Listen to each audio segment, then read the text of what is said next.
242.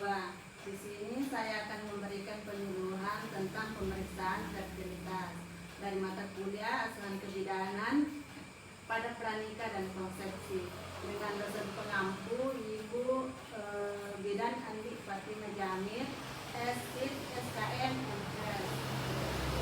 Dan sebelumnya saya juga berterima kasih kepada ibu-ibu atas kesempatannya dan meluangkan waktunya untuk datang ke sini.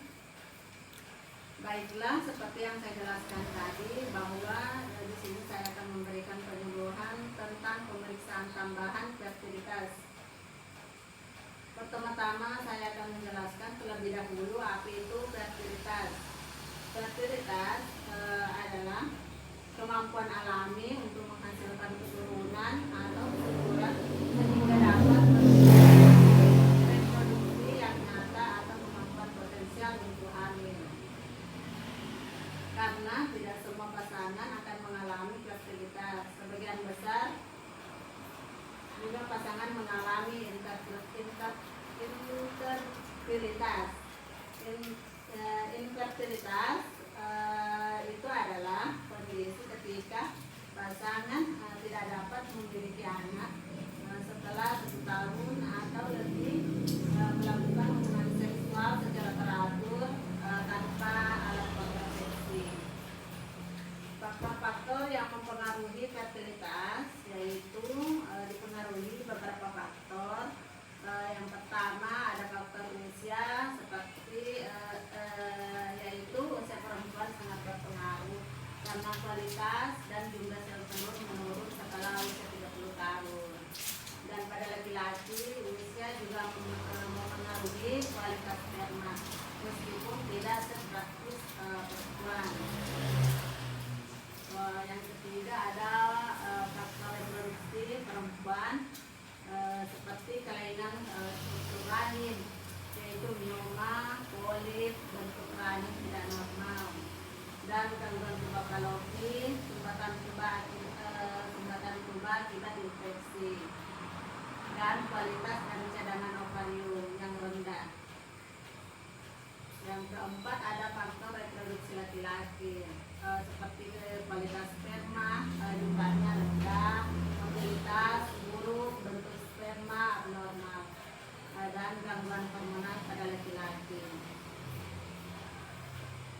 Yang kelima ada faktor gaya hidup, seperti suaminya seorang perokok, sering minum yang beralkohol dan obat-obatan, dan obesitas atau sangat kurus, dan juga disebabkan karena stres berat dan pola tidur yang buruk, atau juga paparan panas berlebih, atau biasa juga itu laptop di pangkuan. Yang keenam ada faktor penyakit menahun, seperti diabetes yang tidak terkontrol, penyakit autoimun, hipertensi yang berat, infeksi menular seksual yang dapat merusak organ reproduksi. Selanjutnya ada faktor lingkungan, seperti paparan bahan kimia seperti pestisida, logam berat, radiasi, polusi udara yang berkepanjangan. Yang kedelapan ada faktor hubungan suami istri, biasa frekuensi hubungan seksual terlalu jarang atau tidak pada masa subur. Selanjutnya ada faktor psikologis, stres kronis dapat mempengaruhi hormon dan menurunkan kualitas sperma serta ovulasi. Ada juga faktor psikologis, stres kronis dapat mempengaruhi hormon dan menurunkan kualitas sperma serta ovulasi. Tekanan emosional berlebih dalam hubungan dapat mempengaruhi peluang hamil. Selanjutnya pemeriksaan, metode pemeriksaan pada fertilitas. Metode pemeriksaannya ada beberapa pemeriksaan dasar, yaitu anamnesi dan pemeriksaan fisik. Menanyakan riwayat menstruasi, lama menikah, hubungan seksual, penyakit sebelumnya yang diderita. Memeriksa darah, panggul, tanda hormon tidak seimbang.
ada pemeriksaan laparoskopi diagnostik, yaitu untuk menemukan endometriosis, pelengketan, dan kelainan lubang.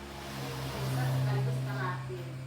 Selanjutnya ada pemeriksaan histeroskopi, yaitu kamera kecil ke dalam rahim untuk melihat gangguan intrauterin. Pemeriksaan fertilitas pada pria, pemeriksaan dasarnya kita bisa menganalisis sperma, volumenya, jumlah sperma, motilitas atau gerak, morfologi atau bentuk yang dilakukan 2 kali agar hasilnya akurat. Selanjutnya kita bisa melakukan pemeriksaan fisik, memeriksa varikokel, ukuran testis, kelainan hormonal. Yang ketiga, tes hormon pria, yaitu meliputi tes testosteron, FSH dan LH, prolaktin untuk menilai fungsi testis dan produksi sperma. Pemeriksaan lanjutan fertilitas, yang pertama itu kita melakukan USG skrotum untuk menilai varikokel, tumor atau gangguan lain pada testis. Yang kedua yaitu tes fragmentasi DNA sperma untuk mengetahui kualitas DNA sperma, penting pada kasus infertilitas lama atau keguguran berulang. Yang ketiga, pemeriksaan kultur sperma jika dicurigai infeksi pada saluran reproduksi.